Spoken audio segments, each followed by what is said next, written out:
right now, if you're imagining a member of the crew standing up in his seat going, yeah, that's exactly what the maestro is doing. As we come on live on the air, this is the Early Edge, primetime style. And the Seattle Seahawks just missed a 55-yard field goal because you don't settle for a 55-yard field goal, so the Rams got to come back from being down big in this game, 17-16. A lot of banana land today, so I can't wait to hear my crew's reaction to some of these results, so to speak. All the odds here on Primetime Early Edge are provided by our incredible partners at the king of all sportsbooks, BetMGM. I'm your host, the Coach, and so with all that being said, let's bring in the stars of the show.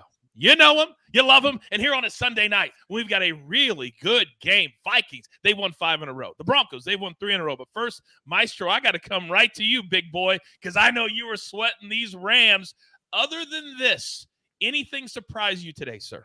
Well, Coach, you just made me smile so wide because NFL Network went to commercial. I wasn't checking my phone. I was reading an email, and then you gave me the news, and I was like, oh, my God, the field goal's missed. Thank you so much for that information. But a shocking day in terms of Survivor. 33% of our Survivor pool went down on the Commanders. I know that was the same way out in Circa Survivor, and the Bears had a chance to knock out another 20+% on the Lions, but it didn't happen. So just a shocking day so far. Yeah, the Lions down 12, less than 5 minutes to go. They scored twice, and then they nearly covered the 8.5, and the ball was kicked out of the end zone safety instead of a late touchdown. Crazy there. But we mentioned the Commanders. Counselor, I'm going to come to you. They're your squad. And today, to Tommy DeVito, 246 yards and 3 touchdowns, and they scored 31 points against Washington. Your thoughts on the day? Well, props to Tommy DeVito. I mean, he actually looked pretty decent, but anytime you turn the ball over 5 times, I don't care who you're playing, Tommy DeVito, we make the joke, Danny DeVito, Judge Ito from the OJ trial. It doesn't matter. If you turn over the ball that many times, you're going to lose. This is the National Football League. Honestly, the Commanders really just not a buttoned-up organization, especially the last few games. We're just not seeing really great play. But listen, what's really cool about this day is I ended up 3-3. I ended up surviving the day, even though I had the Commanders minus 8.5. I had Tony Pollard, who missed his prop by 4 yards. I copycatted AB with the interception prop, and that didn't come through. But still, on a day like this, to go 3-3, it's not that it's a win, because it's not, but it feels pretty good because this day could have gotten completely sideways. Oh, well, people watched the show at noon today. I believe I said take the Lions, take the Packers, take the Steelers, and put them all in teasers, and you're all good to go. Did all 3 of those hit in teasers? I believe that they did, including the Packers, who won on the field. Coach Phil, I'm coming to you. You used to coach for the Chargers. This is becoming embarrassing at this point that the Chargers continue to figure out ways to lose. Your thoughts on today? Yeah, that was a tough one to watch, in particular with the drop by Quentin Johnson down the right sideline at the very end of the game to put them obviously in field goal range. If he keeps his feet, he probably scores. So just seeing Jordan Love at home get a signature win against, Justin Herbert, that's unlikely. But, it's not functioning right now the way that they'd like to in LA. And, it's going to be a tough Monday. I've been there before. Yeah, it's never easy, especially I think Brandon Staley's career with the Chargers is over as of tomorrow. I think it's going to happen. They just can't continue down this road. Now, AB, you're our resident Titans expert, and today they laid a big old fat egg down there in Jacksonville. The Jags bouncing back nicely. 34-14 is the final there. Your thoughts on today? The Titans are a disaster, and really it's because of their former general manager, John Robinson. Honestly, he decimated a great offensive line. They traded A.J. Brown, which Mike Vrabel was not happy about at all. And they just traded Kevin Byard, their all-pro safety, to Philadelphia, right? I mean, this team is in full rebound mode. Rand Carthon came over before this year as the new general manager of the Titans from the San Francisco 49ers. So we will see what they do, but they've got a lot of work to do. The only people, or I guess person, that is in a worse spot than the Titans is me and these bets today. See a hit on it. Brutal day. But I'll tell you this. We're about to look like that Jonathan Coachman, Eric Bischoff, tag team partnership here, coming back strong tonight. Let's go. Oh, by the way, you mentioned the 49ers. If you took them and you didn't either buy it up or buy it down, It's on you. They won by 13 today. And Also, Coach, not to interrupt you, but I've got to say the Yep. best bet and the smartest one came on our show earlier from you that said, take the Giants Commanders over first off. Number 2, take the Giants team total over. Number 3, take the Commanders team total over. You nailed that game 3 different ways. So, sir, well done. well, thank you very much. I mean, I hate to do it. Doug said I'm very humble, and I am all the time. Counselor, go. Yeah, I mean, you mentioned getting the right line and, buying a half a point here and there to not get the worst of the line like 13 would have pushed. I mean, this is really a plug for the SportsLine app. I mean, you plugged it without plugging it, Coach, because I got the Niners in the SportsLine app at minus 11.5. I mean, you really had at least a little bit of wiggle room. That could have gone sideways too, of course. But again, even the 2 plays I have for you, or actually I have 3 plays, but 2 of those 3 plays, if not all 3, the line has actually already moved. 2 of those plays are on the SportsLine app. The only one that isn't is just a unique play that's not on there at the moment. But the point is that SportsLine app is really, really important to get the plays early.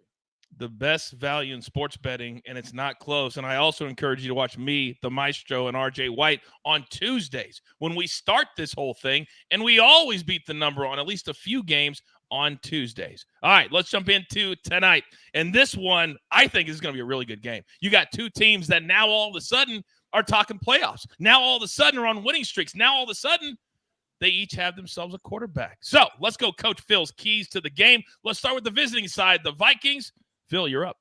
Yeah, will Josh Dobbs keep the surging Vikings in playoff contention? They traded for Josh Dobbs, who's a NASA employee in the offseason. We all know this story, one of the smartest and kindest human beings in the National Football League. They make a trade from the Arizona Cardinals right before the trade deadline, and in comes Josh Dobbs. He wins a few ball games. They've won 5 straight, and they are absolutely in the playoffs right now as a number 7 seed, so you have to keep it rolling. Last week, he had 268 yards, a touchdown, a 101 rating, and he will run the football. He is dangerous with his legs. He can score. He had a few beautiful touchdowns already rushing this season with the Vikings and with the Cardinals.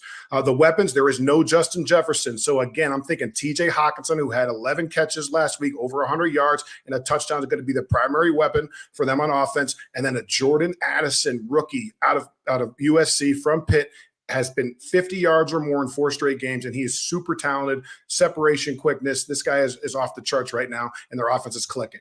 The second thing that you really got to concern yourself about tonight for Minnesota is this defense has kept them in every single game. In the 4 losses, Bucks by 3, Eagles by 6, Chargers by 4, Chiefs by 7. They've been in 1-possession games in every single game this year. These guys are outstanding on the defensive side of the ball. They play with great pursuit, great physicality. They have Danielle Hunter has 11 sacks, number 1 in the NFL, 14 tackles for loss. This guy is outstanding. And then the back of the secondary, Cam Bynum and the other secondary members have instincts and ball skills, and they will make you pay. I hope you all have your pad of paper like I do. So much information there that you can use for your bets at your book. That's why we do the keys to the game. Now, let me go back to the beginning of the keys. You said Josh Dobbs will do what? He will run. He's going to run the football tonight. Oh, very interesting. Our very first best bet of the game is going to come from your boy right here. And we're going to go Joshua Dobbs over 34.5 rushing yards, minus 129. You want my reasoning? Phil just gave it to you. End of story. Now, seeing as Jacques, let me come over to you because you have 2 plays on this side of the ball too. Who are you looking at, sir? Speaking of rushing yards, I mean, one of the few bets I lost last week, or I should say last Sunday, was the Alexander Mattison rushing attempts over. And part of the reason for that was because in the late 3rd quarter, he sustained a concussion. Somehow he has made it back through protocol, and he's actually going to play tonight. But if you look at the Ty Chandler carries pre-concussion last week, he was actually splitting carries with Alexander Mattison. And that's really important for my bet here.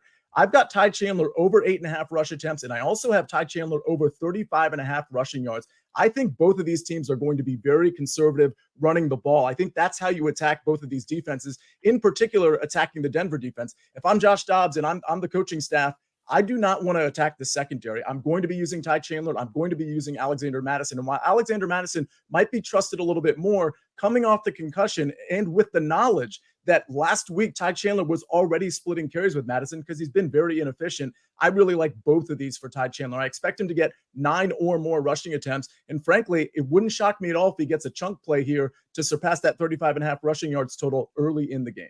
And you can see from Specty's AI team, we're getting about 14 yards according to their model on what Chandler should hit tonight. Now, about an hour ago, I was like, man, I'm having a pretty good day, but tonight I just don't know what to do. Do I know anybody that's an NFL expert that I trust more than I trust myself? One name came to my head. So I played the Vikings plus 2.5. Raise your hand if you're on the Vikings 2.5 tonight. Boom! Maestro, you're up. Okay, we talked about it. 4-0-1 against the spread on the road for this Minnesota Vikings team. And Coach Phil talked about their defense. Brian Flores is going to get some awards after this season. What he's done with that defense, he blitzes more than any other coordinator in the NFL. And Russ Wilson, despite it being a nice bounce back season, 32nd in PFF grade against the blitz, 10th most turnover-worthy plays. I think he's going to give it up at least once tonight against this Viking blitz, and I don't think he's going to beat him deep because he's just been throwing short. His ADOT is like 5.5 yards over the last 5 weeks. The Broncos want to go run heavy, conservative, don't turn it over, and that's not how you have to be against the blitz. You have to make them pay for the blitz, and I don't think the Broncos are going to be able to do that. Let's get the Vikings with their 6th straight cover. If somebody was to buy the 0.5 point, how much juice would you say would be the limit that you would pay? I mean, that's a totally legitimate play to get the 3. That's a nice little protection there. Probably get it in the 120, 125 range. I wouldn't go higher than 130 for sure. Okay. Keep it within 130. The juice matters, especially if you're playing every single day and you have multiple bets. You go, it's only 10 cents. Not if you have 10 bets, it's not. See? Thank you, Maestro, very, very much. Now, the chat is riding today, and apparently they're riding with buckets. He's in the chat. You have any questions, NFL or otherwise, put him in the chat. He will answer them in real time. Now, I believe that we're good on that side of the ball, but we have so many more best bets tonight because we're excited about it as a crew. So how about the Broncos? Coach Phil, keys to the game. You're up, sir. The biggest question is, can Russell Wilson take this red-hot Broncos team and get them to 500 and then to be a legitimate playoff contender at this particular point of season? Or week 11, they'll be 5-5 and get this one done. And the reason why they've been able to do that is Russell Wilson has taken care of the ball. And when the ball has, when he has not seen the open receivers downfield, he has tucked the ball under his arm and ran it with his legs. He has 40 carries on the year. He's averaging almost 6 yards a carry. He's doing a great job of not putting the ball in danger. Maestro did say he's going to be challenged tonight with the Vikings secondary with Brian Flores and the amount of pressure he's going to see. That's absolutely correct. The weapons that he has at his disposal is an emerging Cortland Sutton, who's always been talented. He's a veteran player at SMU. We saw him have that unbelievable proprioception play at the back against the Buffalo Bills last week on primetime. But again, we need more guys to step up. Jerry Jeudy's been a little disappointing. Javonte Williams is going to get most of the carries. We'll see if he can get going. But again, he's not a real explosive guy. So Jaleel McLaughlin will get some carries as well. And then Marvin Mims is another guy that EC loves. And again, he's an emerging player that can possibly make some plays. Talking about this defense, the key number 2, Vance Joseph. He's done a great job of getting this defense to play great after the last 5 contests. I mean, can they ground the pass or not? That's the biggest question that we all need to ask ourselves. VJ likes to bring pressure to multiple fronts to ID and confuse the running backs more than the quarterbacks just for protection. Last week, they held Josh Allen to 59.3 quarterback ratings and 2 picks. And in the last 2 games against Josh Allen and Patrick Mahomes, they forced 9 turnovers. And if the Broncos want to win tonight, they need to force more. Gosh, I am so conflicted. The keys to the game is a lot of good things on both sides. But the one thing I heard from Phil, if I think I heard him correctly, both defenses are playing really good football. Yes? Yes? Mm-hmm. Let's see in the shot. Let me come to you, big boy, because we've seen naturally slow starts. We have 2 good defenses tonight, which could lead to what? It could lead to a first half under. I mean, I kind of like the under in this game anyway, but particularly the first half. We've been hitting some of these first half unders as of late. I'm not afraid to take them. You can kind of relax at halftime and not worry about no points being scored. But yeah, both of these defenses very good. I think both offenses are going to try to establish the run. I don't think you're going to see the offenses take a ton of risks, at least not until the game gets out of hand or it becomes a 7 or more score game on one side of the ball. So this is just one of those where 21.5 is a very good number. I think some markets have this at 21. I still would take that. Again, I think we are going to see a lot of running. And to the extent that Denver and Russell Wilson are able to complete some passes down the field, we know Minnesota likes to blitz, but they also like to keep a couple safeties back. So we could see Russell Wilson go on long drives where he's completing a lot of passes, but those passes are 5, 6, 7 yards down the field. Again, that long drive will help that first half under. And I think during one of those long drives by the Broncos, I think we'll see a couple of rushes by Russell Wilson. But before I tell you that, Maestro, what do you got, big boy? In neutral game situations, this Broncos team, I believe, is the slowest in all of football. They're in no rush. They want to shorten the game, limit mistakes, so that plays into his play as well. 100%. Great nugget on a Sunday. Thank you, Maestro. Now, I'm going to go with the same bet on the other side with the quarterback. Because when you look at the history this season for these two quarterbacks, Russell Wilson plays his best when he's completing passes. Yes, I agree with that. But also when he's using his legs to run. So tonight, we're at 26.5. It's been right around 25.5, depending on your book. But you see the AI projection. We're getting tons of value on the Russell Wilson rush prop as well. Hopefully nobody took Zach Wilson today, 32-6. That's going to be the final. Stop it. How bad are the Jets? But thank God we don't have them in primetime again tonight, because the no-fly zone, we can actually look at it. So, AB, Phil, your time of the show. Let's go. The no-fly zone is going to be fun. Let me say before, I want to tell you how smart Sia is with these Ty Chandler plays, because I'll tell you this. Here's a nugget for you right here. Ty Chandler went to the University of Tennessee. Joshua Dobbs went to the University of Tennessee. 2017, Dobbs goes to the draft. That's when Chandler came in and was recruited to Tennessee. Do you know, on his way out, who hosted and took care of Ty Chandler at Tennessee to finish the recruiting? That was Joshua Dobbs, and that is his guy. So you are seeing Ty Chandler get action because they've known each other and they've been boys ever since 2017. So see ya. Well done on that one. Absolutely. Now let's get to the no-fly zone and Joshua Dobbs, because I've seen this kid since he was in high school at Alpharetta High School in Georgia. So let me pull this up and we're going to take a look. So this is Joshua Dobbs. Now understand, we are looking at him from the perspective that he's played for two different teams. So what you see on the top right are just his 2 games with the Vikings. That's it. But notice what you see. A lot of passes. They have allowed him to throw the ball a lot. He has no interceptions with the Vikings so far and has 2 touchdown passes. On the year, 11 TDs, 5 picks. Now, the SportsLine simulation has him at 93% to throw an interception. You see the top right? Or that's where he gets into trouble, is throwing it deep. But I don't think he's going to try that all that much tonight. Bottom left. The first quarter, this is all season.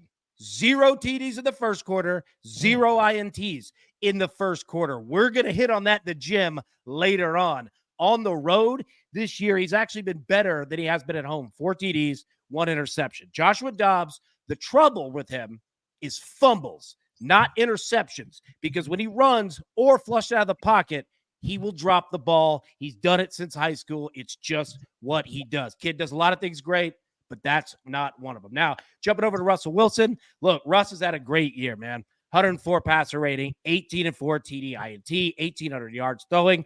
I'll be quite frank. I don't think Russell Wilson throws a pick tonight. I mean, he could if anytime, he gets into trouble and tries to throw it deep mid, deep left, intermediate left. That's where we've got him. 59% SportsLine simulations to throw a pick. Quite frankly, I wouldn't bet on it. His interceptions this year, 75% of them came on first down. So watch that. But in the red zone, 15 touchdowns, 0 picks. Russ is having a great year. So say all that to say this. Let me get to my picks, because I got 5 of them. All right. Broncos team total over 22.5. I think they have success tonight. Vikings second half team total over 9.5. I believe that they're going to score points, but it's going to come in the second half of this game. Vikings to lose a fumble, plus 125. You notice we're not playing turnovers. We're not playing no-fly zone picks, but the Vikings will likely turn the ball over via a fumble. Play it at plus 125. You only need one. Any player on the Vikings. Russell Wilson, over 27.5 pass completions and over 20.5 completions and 27.5 passing attempts. I think that Russ is going to have massive success. And to bring that back up one last second, the reason being he is going to throw it short, and complete a ton of them.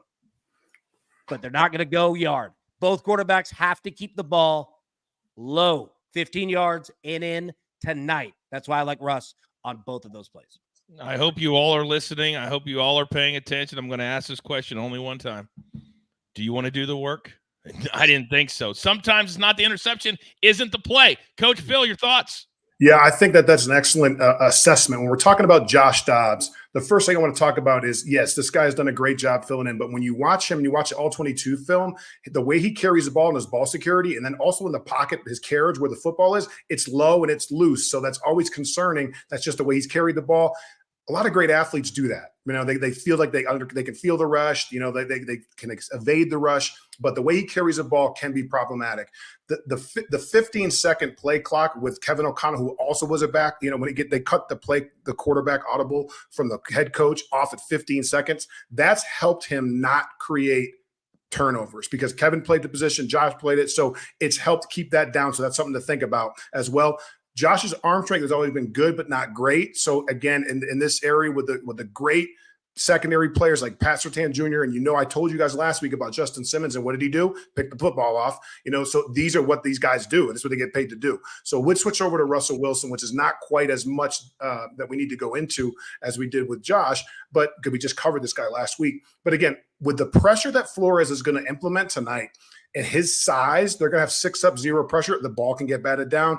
I've always been concerned about, you know, Russell just in general when there is pressure, him trying to do too much. But there's a definite possibility of him putting one in jeopardy, especially playing off what Sia just said. If they're down by 8 points or more, especially in the second half, Russ will take chances, and that's when one could occur.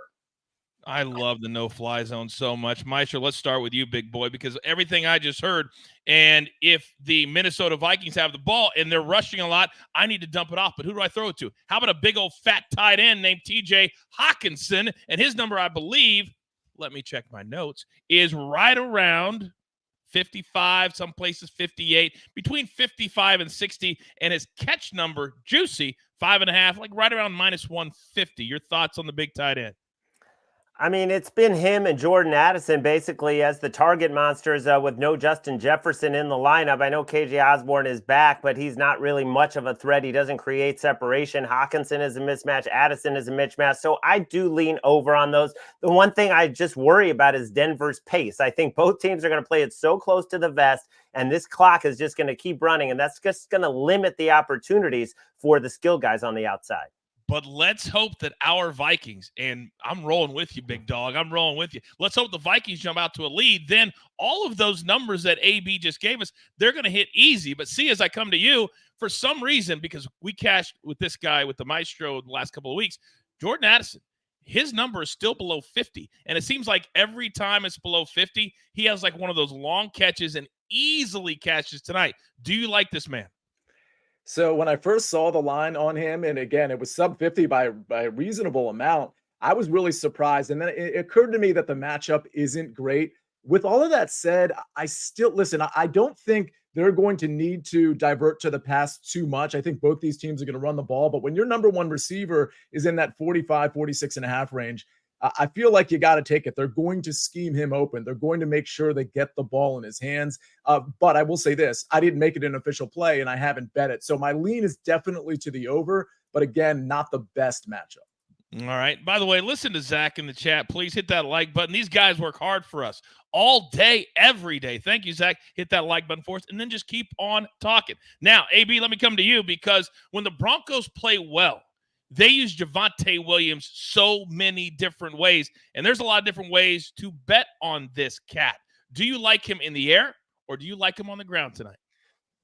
I like both. I think that the air is probably the way to go because, again, I think that the Broncos are going to use Russell Wilson. He's having a great year, specifically with his completion percentage, and they're going to get after it and try to create just an unbalanced defense, right? Like, I think that's the way to go about it. Here's also the thing. These two teams are very similar in how they approach and what they look like throughout the game. Maestro hit on it in regards to both of them trying to play, clock possession, that type of thing. All it takes is an unbalanced scoring early in this game, and then all hell breaks loose because one team has to play completely different. So if you see Denver jump out to a lead and they start to use the running backs in all sorts of different ways and tight ends as well, you could rack up a ton of yardage. So, yeah, for sure. All right. Let me come over to you. There's a good question in the chat because we talk about how the game's going to start, Coach Phil, and first quarter numbers and first quarter spreads. The question is this, because I played basketball in Colorado when I was in college, and you've coached in Colorado. Is the elevation an issue at the start of this game as Vikings players start to get used to it? I played the receiver position for the Broncos, right? It was very, very difficult to get your lungs situated. It takes about 2 weeks. The first couple practices that, again, I came in the middle of the season from the Raiders, which is at sea level, right? And you come out here and you're on fire. So that's why you'll see the oxygen. It takes a while to get acclimated to the altitude, and the reality is those guys find a way typically to push through it. But in the first quarter, you are definitely affected by the altitude. All right, so take a look at those numbers, and maybe they'll ease into it just a little bit. Maestro, go. Yeah, I just want to say, one of the reasons the Jordan Addison number is where it is Patrick Surtain is arguably the number one corner in football. And with no Justin Jefferson, you have to expect him to maybe not shadow Addison, but I expect him to be on him, 60, 70% of the time at least. No question. That's a very good point. There's always the teeter to the totter. See, let me come to you. I love Weed. He's becoming one of my favorite guys. He's thanking you for Mike Evans. Mike Evans. Yeah. You let him win a $5 parlay for $3,000 today based off of what you said on the noon show. So he wants to say thank you. So I love Weed. You said thank you. Now let's go to the Broncos side because he's got to throw to somebody. And last week we played the wrong guy. It was all about Courtland Sutton that got all the catches and all the yards and not Jerry Jeudy. So of these two guys that are basically the same guy, which one do you think has a bigger night tonight? See ya. Oh, I'm sorry. I thought you were going to A-B on that one. No, listen, it's always going to be Courtland Sutton. Listen, Jerry Jeudy can get loose at any given moment. I mean, he is honestly, like, if you go back to his pedigree, he's a really good route runner, really good footwork, and he's got speed. So I don't really understand why he's not involved in this offense. I do know that Russ doesn't really look at him nearly as much as Courtland Sutton, especially near the goal line in the red zone. So listen, if you want to take a flyer on Jerry Jeudy, like in DFS or like a guy like Marvin Mims, go ahead and do it. But in terms of the market, I'd be looking at Jerry Jeudy unders. Okay. 3.5, 41.5 for Jeudy. 3.5, 49.5 for Courtland Sutton if you're looking to play those. Now, Marvin Mims is a guy, and I believe, Coach Phil, you touched on him just a little bit. I saw an interview with him as we hit the top of the hour, and very closely. And his number is just 1.5, 18.5. And he talked about how he could be very patient. He goes, I know I'm going to come. I know I want the ball, but it's going to come. Now, when the numbers are so small, what do you make of that for a guy that's clearly very, very talented? Yeah, so he's a second-round pick rookie that we all are high on in the receiver world, right? We were expecting this guy to make plays, but sometimes with your young players, you just don't know how much they're going to rep because Jerry's a veteran. He might be able to line up in more consistent alignments and know the routes better, and he just might have a better grasp of the offense or just be able to pick things up and actually execute different varieties of assignments that you would ask a young guy to do. But this is the time of year when you see a guy, they've invested. A second round pick is a heavy investment from this front office. So they're expecting some return on that investment. To me, the second round picks need to start playing well October, November, and December, or you just you didn't pick the right guy. So I'm looking for him to be more included in the offense on a week-to-week basis going forward here throughout the season. All right, we'll keep our eye on him as we move forward because we're always evolving. We're always pivoting. They're always using different guys depending on the matchup. Don't we tell you that all the time? One last one, AB. We haven't even talked about the numbers for Josh Dobbs. We talked about his rushing, which I love, but his attempts are 32.5, completions 21.5. We're playing the Russell Wilson. What do you make of Dobbs tonight, though, from his number perspective?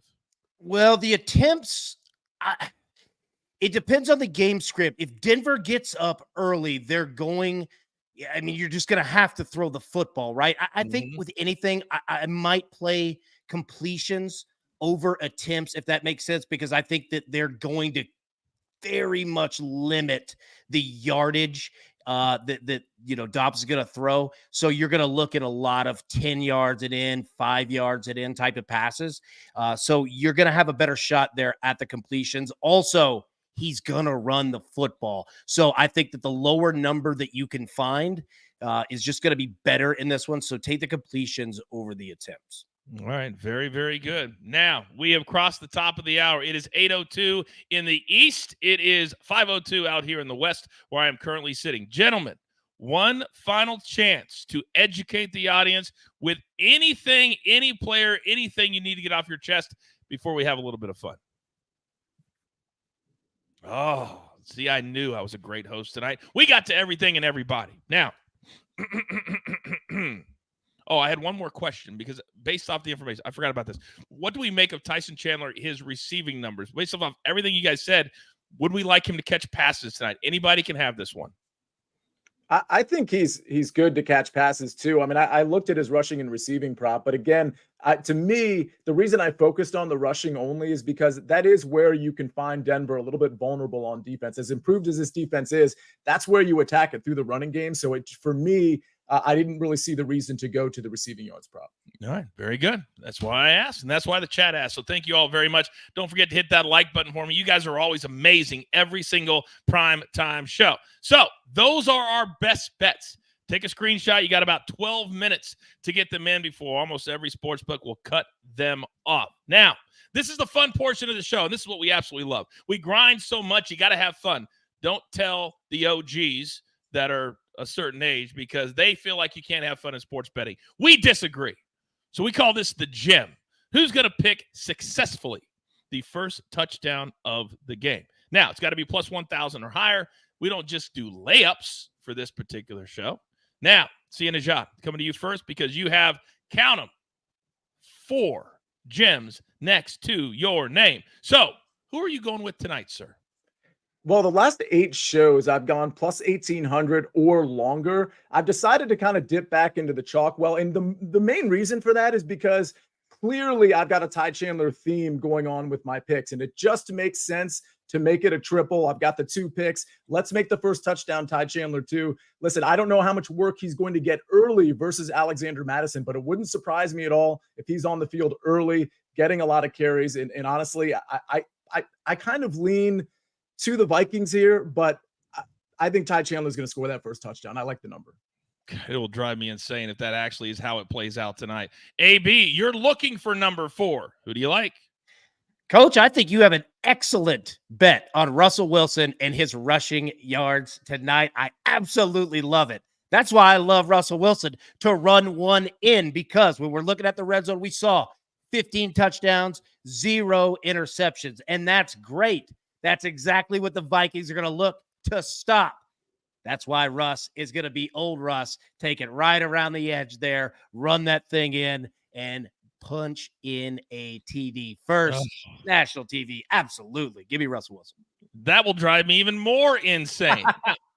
If you guys didn't believe me that I was waffling earlier today between the Broncos and the Vikings, and it was I told you guys that I said I had to think of somebody. I thought of the Maestro. Well, look at my pick. You guys all know me. I don't pick a guy on the team that I don't think is going to win the game. So I put this in like 3 hours ago, and then I changed my mind and went with the Vikings plus the 2.5. But I'm still going to stick with Jerry Jeudy because I believe, even though I know Cortland Sutton's probably going to get the catch, that Jerry Jeudy tonight could be the guy. Plus 1,100. That's the only thing that's going to make me happy if the Broncos score first. The only thing, now that me and the Maestro are riding together. Now, let's go to Mr. Hartstein next. Larry, who do you like tonight, big boy? I mean, it looks like me versus Phil to get off the schneid, but for me, it was either Hawkinson or Jordan Addison, and I am worried about Pat Surtain, but, 6 TDs in the last 6 games, 46 targets, the clear number 1 option, so elusive, so quick. I hope they can scheme him up when they get down there to get him into the end zone, but I have no problem going with Hawkinson either at plus 1,200. Okay, so a little bonus pick for the Maestro. Now, Jeff in the chat says Phil is super lonely outside the velvet ropes. Don't put a period there. Outside the velvet ropes, watching everyone else pop bottles. And you guys don't know Phil as well as I know Phil.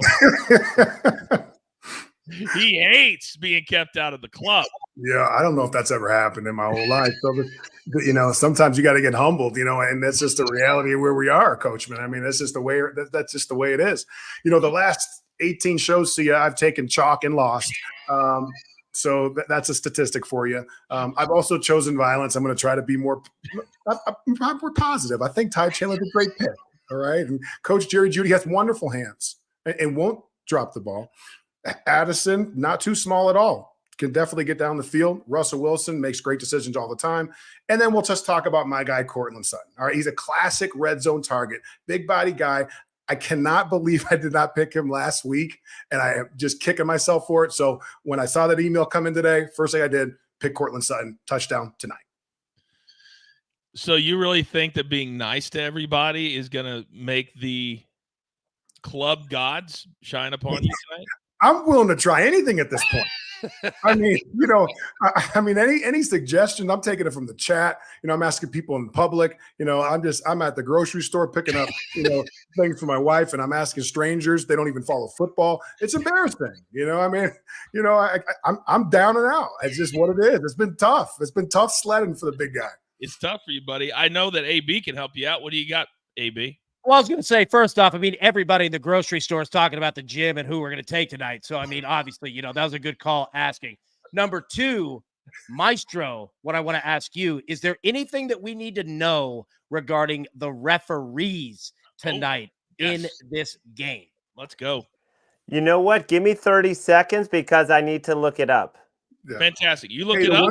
One thing I wanted to talk about, just to fill some space, when Maestro talked about the pressure rate and how Russell was 32nd, not all pressure is the same. Sometimes they categorize pressure as like Bulls getting beat by a 5 technique, right? And he's under pressure.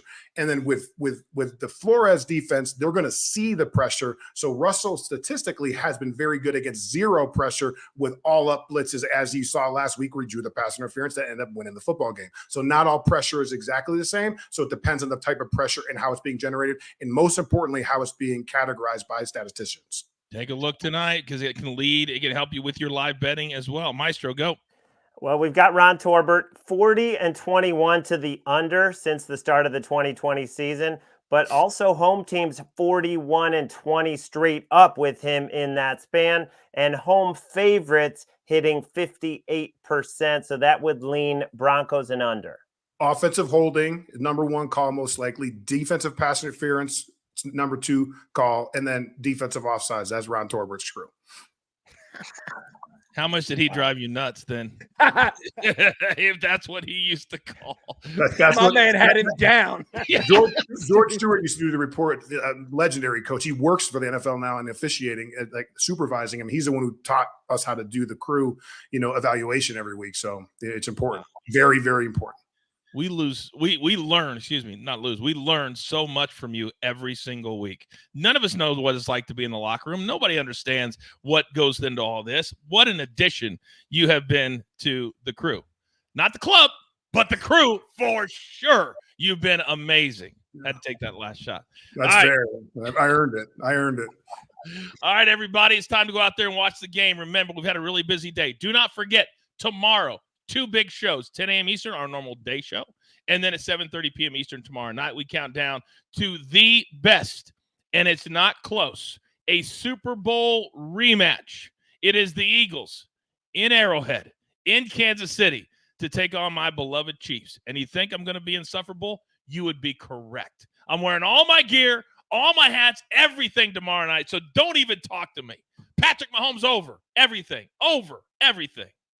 Can't wait for tomorrow night, me and the crew. But in the meantime, I'm ready to cash some tickets. I'm ready to watch Jerry Jeudy score the first touchdown. I'm ready to watch the Vikings so me and Maestro can virtually high five. So with all that being said, there's only one thing left to do. And I believe you all know what that is. You've got your marching orders. Let's take all of these tickets straight to the pay window. For my entire crew, love them all. Counselor, Maestro, AB, Coach Phil. I am the coach. That was a double coach. How about that? First time it's ever happened. We grind for you. Damn, I'm excited tonight. So we can win with you. It's truly what we're all about. Right here. Prime time. Early Edge. Good luck.